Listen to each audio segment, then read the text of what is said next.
It has been a long time. We had need to speak with you. What subject? Man, technology, the partnership. We are interested in the current status. Stronger. Yes, I'd say it was getting stronger. Improving even. Please be more specific. Specific? Well, of course. There's a lot going on. Let's see. Would you be interested in the field of hydrocarbon fuels, perhaps? Oil? Naturally. Fossil fuels are still of great importance. Ah, well, in that case, allow me to show you how man and technology, especially my little branch, are working together. Quite well, I think, yes, quite well. Have you brought your eyes? Naturally. Where first? England. A service station just outside London. I am ready.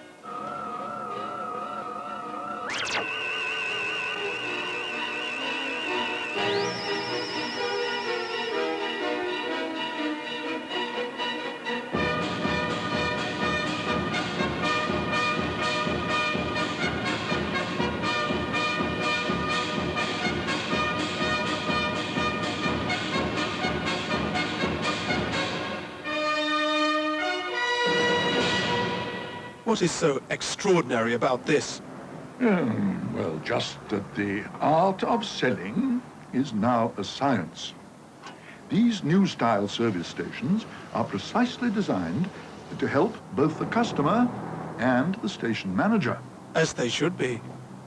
Yes, but we're also beginning to do away with what they call cash. Electronic transactions. Good. What else? Every delivery is automatically logged and checked.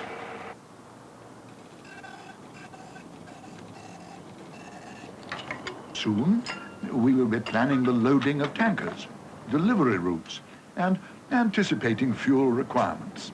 As a matter of fact, my involvement goes right back to the initial planning. How? By helping to select the optimum design for any given site, the right ergonomics for humans and vehicles, and by helping the architects with a lot of tedious drawings. Leaving them free to make decisions. More opportunity to be creative. We can be creative, given the right input. Spare us your sensitivity. Explore this creative partnership further. Well, how about oil and gas exploration and recovery? For instance, the interpretation of seismic data. Extremely interesting stuff, huh?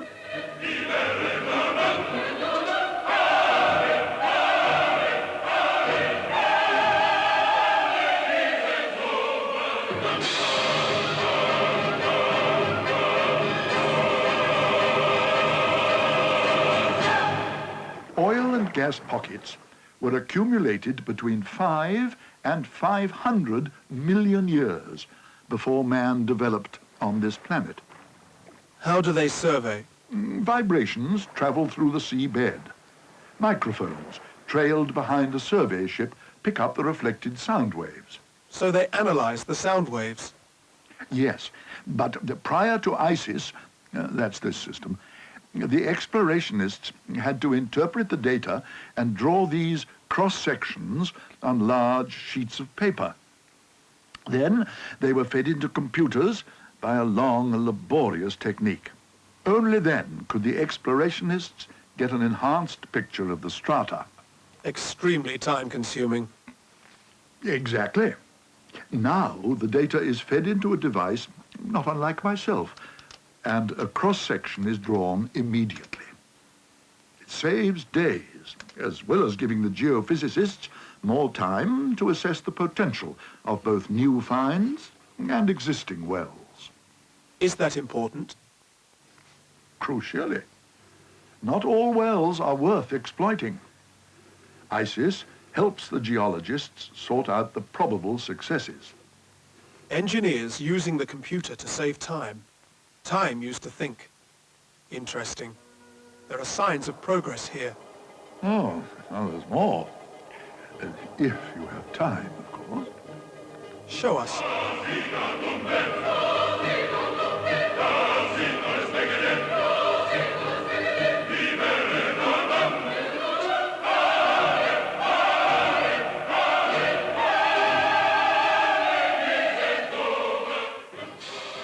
You are now on your way to a research laboratory at Abingdon, near Oxford.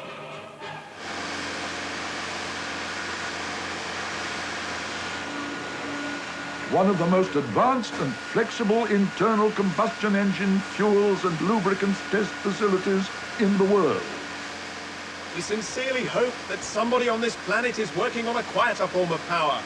In fact, these facilities are simulating highly stressed driving conditions, thus helping vehicle engine manufacturers confirm the protection of their advanced engines, including quieter ones.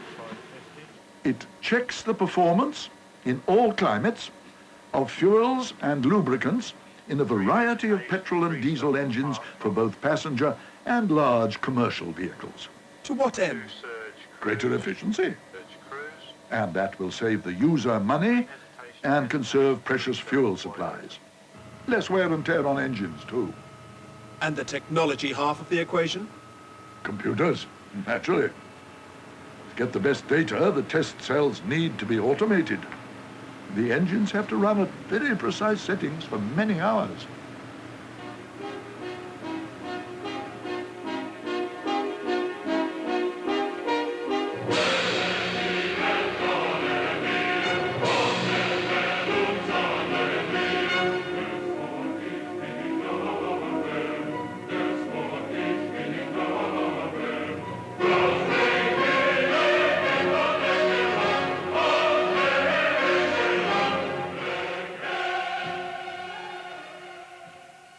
Good grief. Oh, I know it looks primitive to you, but consider what it's beginning to do for this place, this company. Tell me. The laboratory technician has traditionally been used to repeat various analysis techniques with a high degree of accuracy. Taking samples, measuring and portioning them, heating or cooling them, adding other chemicals and so on. And although analysis is the important part of the process, it's preparation that takes most of the technician's time. Enter robot. And computer. The computer is the brain, the robot is the arm, hand, and fingers. Together, they relieve lab technicians of boring, repetitive work. Once again, releasing them to work on the development of new preparation techniques. Actually, we are forced to agree that this robot, however basic, is a good sign in the development of this planet. Good. I have congratulated my team. And now let me take the topic further. Down there. Down there?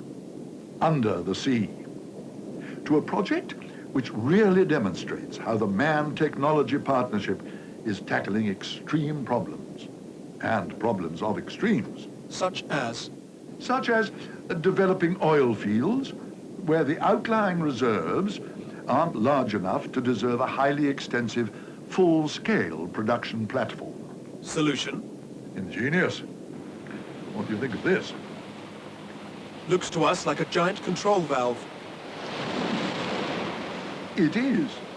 In fact, this planet's most advanced underwater oil production system, known as the Underwater Manifold Center.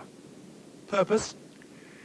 To provide a seabed template through which several wells can be drilled from the surface, and to act as a collection point for satellite wells also placed on the seabed. All for the purpose of exploiting reservoirs which do not justify a full platform. What happens to the oil and gas once it has been collected? It flows to a nearby platform, and the whole process is handled remotely from the surface. Quite a feat, and remotely controlled. But where is the robot? Yeah, I was coming to that. As the UMC is expected to be in service for 25 years, it will need maintenance. Robot maintenance. When necessary, this 35-ton robot mechanic is lowered down to the center. It then runs along a center track, changing valves and replacing electric or hydraulic control units. We are wondering why man cannot do these jobs. Surely he has conquered, what is it called? Inner space? For man, diving in very deep waters is difficult and dangerous. The robot is a sensible solution. We are forced to agree and to admit that the man-technology partnership seems to be in reasonably good health. But we have one further question. It concerns this planet's environment. Is man as intent on protecting it as he is exploiting it? Never more so. Most of their pipelines are now buried. They are constantly researching ways to make hydrocarbon fuels less polluting. But let me show you an example where, yet again, my little branch of technology is doing its bit. Let's go to the seaside. It happens infrequently, but if an oil tanker spills all or part of its load, it is normally the responsibility of central and local government to respond either out at sea or closer to the shore, where the coastline may be threatened. However, we have spent time developing computer technology to head off the oil while it is still at sea. You have learned to swim? Not quite. Actually, we never get to even see the slick. Instead, we run a clever little program called Stolum. This predicts where the slick is likely to travel and how long it will take. It also shows the position of the slick at any given time. Which means a team can always be alerted to be in the right place at the right time. Excellent. And now I must return. My time grows short.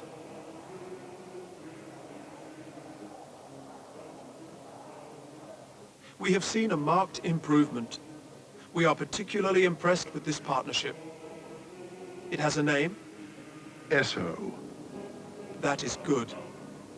I, like all my brothers, am but a mere servant. Yes. Until next time. Until next time.